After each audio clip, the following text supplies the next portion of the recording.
അപ്പൊ അങ്ങനെയൊക്കെയാണ് പ്രശ്നങ്ങൾ. കാര്യങ്ങൾ കുറച്ച് പഴകി വൃത്തികേടായി പോയെങ്കിലും പക്ഷെ കുടുംബ സമാധാനമാണല്ലോ നിങ്ങൾ കാക്ഷിക്കുന്നത്.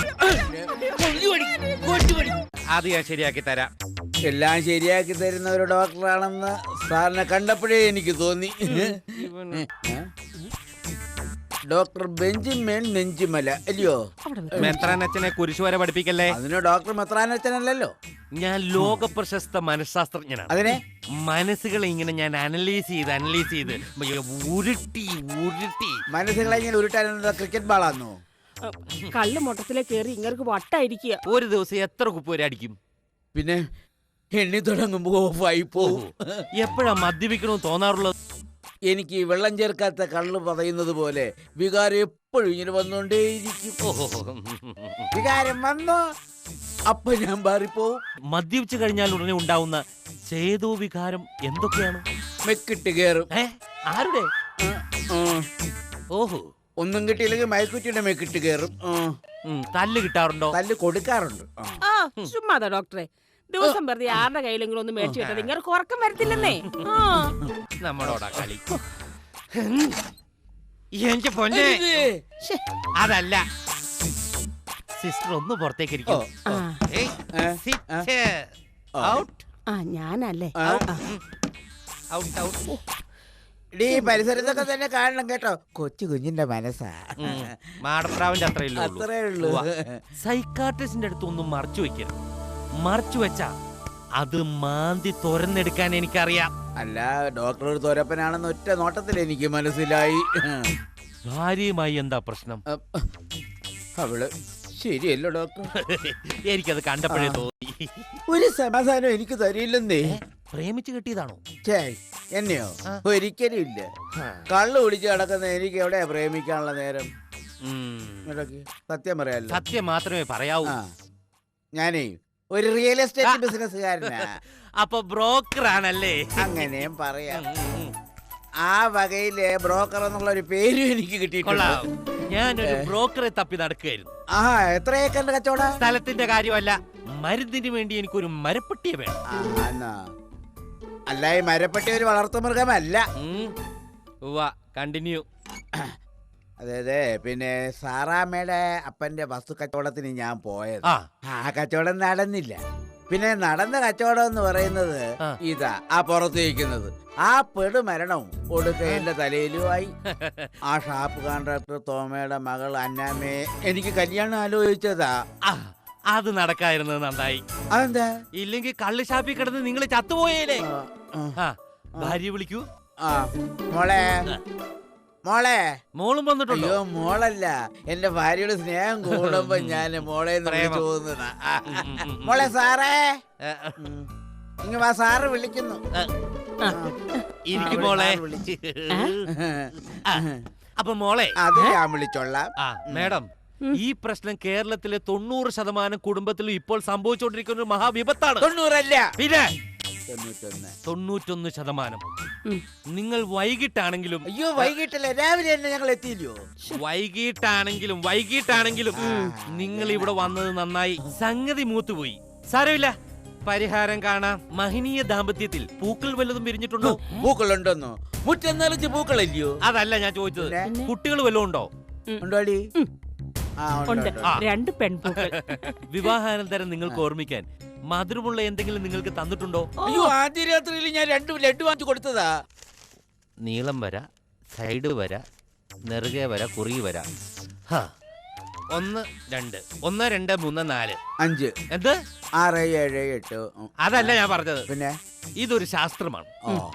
നിങ്ങളുടെ അടുത്ത് ഞാൻ ചോദിക്കുന്നതിന് കറക്റ്റ് ആയിട്ടുള്ള ആൻസർ തന്നാൽ മതി. അതായത് ഞാൻ ചോദിക്കുമ്പോൾ യെസ് ഓർ നോ, അത് മാത്രം മതി. ഓക്കെ? ഇതൊരു ശാസ്ത്രമാണ്. ഈ ശാസ്ത്രത്തിലെ കണക്കുകൾ കള്ളം പറയില്ല.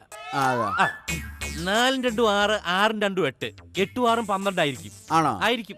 അപ്പോൾ നിങ്ങളുടെ വീട്ടിലേക്ക് ഒരു വഴിയുണ്ട് അല്ലേ? ഉണ്ടാവണമല്ലോ. ഉണ്ട്, ശാസ്ത്രമാണല്ലോ. താങ്കളുടെ വീട്ടില് ബാത്ത് അറ്റാച്ച്ഡ് ബെഡ്റൂമാണ്. അങ്ങനെ ബെഡ്റൂം ഉണ്ട്, ശാസ്ത്രമാണ്. നിങ്ങളുടെ കിണർ വീടിന് പുറത്താണ് കുഴിച്ചിരിക്കുന്നത്, കറക്റ്റ് അല്ലേ? ഇയാൾ ആരുമായത്? അല്ലാതെ വീടിനകത്ത് കിണർ കുഴിക്കാൻ പറ്റുമോ? അടിപൊളി.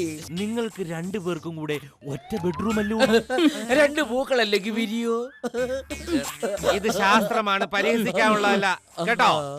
മദ്യപാനം ഒരു രോഗമാണ്. അത് കുടുംബത്തിന്റെ ഭദ്രതയും പവിത്രതയും ഒക്കെ തകർക്കും. തനിക്ക് നന്നാകാൻ താല്പര്യമുണ്ടോ? പിന്നെ ഉണ്ടോന്നോ? എന്റെ പൊന്നു ഡോക്ടറെ, ഞാൻ കള്ള അങ്ങോട്ട് ചെന്ന് കുടിക്കുകയല്ല. പിന്നെ കള്ള് ഇങ്ങോട്ട് വന്ന് എന്നെ മൊത്തത്തിൽ വശീകരിക്കല്ലോ. അയ്യോ പാവം, നിങ്ങളുടെ കുടുംബം ഞാൻ രക്ഷിക്കാം. പക്ഷെ ചില വ്യവസ്ഥകളൊക്കെ ഉണ്ട്. ആ എഗ്രിമെന്റിൽ നിങ്ങൾ ഒപ്പിടണം. എന്താ അഗ്രിമെന്റ്? അതൊക്കെ ഒപ്പിട്ടതിന് ശേഷം മാത്രമേ പറയാൻ പറ്റുള്ളൂ. അങ്ങനെയൊന്നും ഒപ്പിടാൻ പറ്റത്തില്ല. പോലെ നിങ്ങൾ നന്നാൻ വേണ്ടിട്ടല്ലേ മനുഷ്യ, പറയുന്ന അനുസരിക്ക്. ഒരു ഒപ്പിട്ടി ഒപ്പിട്ടോളൂ. ഒരു ഒപ്പിട്ടി. തെളിവിനായിട്ട് എന്റെയും കിടക്കട്ടെ ഒന്ന്. അപ്പൊ ഈ വ്യവസ്ഥ അനുസരിച്ച് അടുത്ത ക്രിസ്മസ് വരെ ചെറിയാന്റെ വീട് സാറാമ്മ ഭരിക്കുന്നു. ഇനി മുതൽ ഇന്ത്യയിൽ 100-50% സ്ത്രീ സംവരണം വരികയാണ്. അതിന്റെ ഒരു ടെസ്റ്റ് ഡോസ് കൂടിയാണിത്. ഒരു കുടുംബം സ്ത്രീ ഭരിക്കട്ടെ.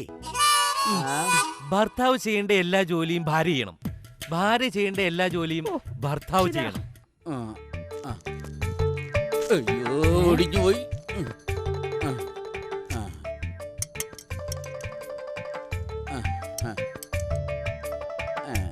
അയ്യേ, ഇതെന്താ ജിഞ്ചർ ചിക്കൻ ടൂത്ത് വാഷ് പോലെ ഇരിക്കുന്നേ? എന്റെ ഏറ്റവും നല്ല ഐറ്റമായ ചിക്കൻ ചില്ലി ഗുണാരി ഉണ്ടാക്കാൻ നോക്കിയതാ, സ്വന്ന് കുഴഞ്ഞു പോയി. പണ്ട് പായസം വെച്ച് ശീലം ഉണ്ടാണോ തനിക്ക്? ചീത്ത വിളിച്ചെന്നെ കുളിപ്പിക്കരുത് സാറമ്മേ. ഞാന് ഹരിശ്രീ കുറിച്ച് വരുന്നതല്ലേ ഉള്ളൂ. നിങ്ങൾ എല്ലാ കാര്യത്തിലും ഹരിശ്രീ കുറിച്ചോണ്ട് ഇരിക്കത്തേ. അതുകൊണ്ടാണല്ലോ ഞാൻ ഇങ്ങനെ ആയിപ്പോയത്. ഒന്നുമില്ല. ഇല്ല, കുക്കറിൽ വെച്ചാണ് ഞാൻ കോഴിയെ വേവിച്ചത്. 10-15 വിസിൽ ചെറപറാന്നങ്ങ് പോയി. അപ്പോഴാണ് ഞാൻ ഓർത്തത്, എന്നെ പോലെ ഹതഭാഗിയായ ഒരു കോഴിയാണല്ലോ ഈ അടുപ്പത്ത് കിടന്ന് വേകുന്നത്. താൻ എനിക്കിട്ട് വിസിലടിക്കരുത് കേട്ടോ. അതിന് ഞാൻ നിന്നെ അടുപ്പിൽ വെച്ചില്ലല്ലോ. ഞാൻ വേറൊരു ചിക്കൻ കുർബാനി ഉണ്ടാക്കി കൊണ്ടുവരാം. മിണ്ടരുത്.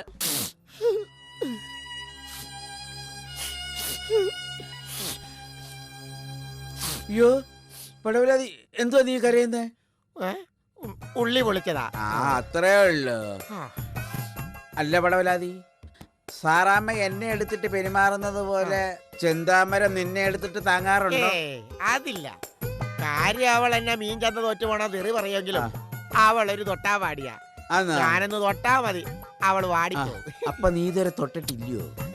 എന്ത്? അവൾ ഇതുവരെ വാടി കണ്ടിട്ടില്ല, അതുകൊണ്ട് ചോദിച്ചതാ. തൊടിപ്പിച്ചാലല്ല തൊടാൻ പറ്റുള്ളൂ. അത്രേ ഉള്ളൂ. അല്ല, കഴിഞ്ഞ ദിവസം അവള് നിന്നെ കെട്ടിയിട്ടടിക്കുന്നുണ്ടല്ലോ. അത് പിന്നെ കെട്ടിയിട്ടില്ലെങ്കിൽ അവക്ക് എന്നെ അടിക്കാൻ പറ്റുമോ? ശരിയാ. അല്ല, കഴിഞ്ഞ ദിവസം രാത്രിയില് നീ ആ മുതലമാധവിയുടെ വീട്ടിൽ ഒളിച്ചു കയറിയെന്നോ? അത് കിംവദന്തി. അതെ, വെളുപ്പിന് 3 മണിക്ക് ഞാൻ നടക്കാതെ, നടപ്പന്റെ പഴയ സ്വഭാവമാണല്ലോ, അങ്ങനെ പോകുന്ന വഴിക്ക് വഴി തെറ്റി മാധവിയുടെ വീട്ടിലേക്ക് കയറി. അല്ലേ? ഇരുട്ടല്ലയോ, വഴി തെറ്റി പോകും. ഇരുട്ട് മാത്രമോ, നല്ല തണുപ്പും. എന്റെ കഷ്ടകാലത്തിന് അവിടെ കെട്ടിയാൽ വെട്ടുപോത്ത് കുട്ടപ്പൻ ജയിലിൽ നിറങ്ങിയ ദിവസമായിരുന്നു. അവൻ നിന്നെ എടുത്തിട്ട് ഇങ്ങനെ മുഖം പിടിച്ചതേ കക്കൂനെ മുക്കി. പകല് മുഴുവൻ മുഖം ക്ലോസറ്റിലായിരുന്നു. അവസാനം ചെന്താമര വന്ന് കരഞ്ഞു പറഞ്ഞപ്പോഴാണ് ക്ലോസറ്റിൽ നിന്ന് തല വേർപെടുത്തിയത്.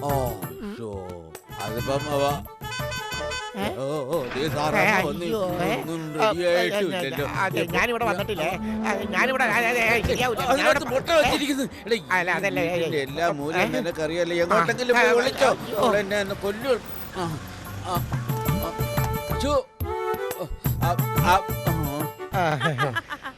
എന്താ പടവലാതി ഇവിടെ കിടന്നിങ്ങനെ വട്ടം കറങ്ങുന്നേ? അല്ല, ഭൂമി കറങ്ങുകയാണല്ലോ, അപ്പൊ കൂടെ കറങ്ങിപ്പോയതാ. അയ്യോ, പച്ചമുളക് മേടിക്കാൻ വന്നതാ. അതെ, അവന്റെ മുളക് അരിച്ചപ്പോ അവന്റെ കൈ ഒന്ന് മുറിഞ്ഞതാ, അതുകൊണ്ട്. നീ വെള്ളം അടിച്ചിട്ടുണ്ടല്ലേ? ഇങ്ങോട്ട് ഭരണം വേണ്ട, ഞാൻ അങ്ങോട്ട് ഭരിച്ചോളാം. അയ്യോ, എന്തൊക്കെയാണോ താൻ കുറെ നാള് മുമ്പ് വരെ ഈ വീട്ടിൽ കാട്ടിക്കൂട്ടിയത്? ഇടതടവില്ലാതെ കൂടി, തുടർന്നടി, മുല്ലഭ്യം, തെറിയുടെ അഭിഷേകം. Day, day, day, day, day, day, ഇനി കുറച്ചു കാലം താൻ എന്റെ അടിമ. സാറാമേ, ഇങ്ങനെയാണെങ്കിൽ ഞാൻ എന്റെ വീട്ടിലേക്ക് പോക്കളെ. എടോ, ഏത് വീട്? തന്തേം തള്ളേം ചത്തു തൊലഞ്ഞു. കണ്ണി കണ്ടവന്മാരോടെ പെങ്ങന്മാര് ഒളിച്ചോടി പോവുകയും ചെയ്തു. പിന്നെ തനിക്ക് ഏത് വീടാണോ ഉള്ളത്? ഞാൻ അത്ര എന്തുമാത്രം ഇടിച്ചതാ. എനിക്ക് തീരുന്ന ഞാൻ പേടാ.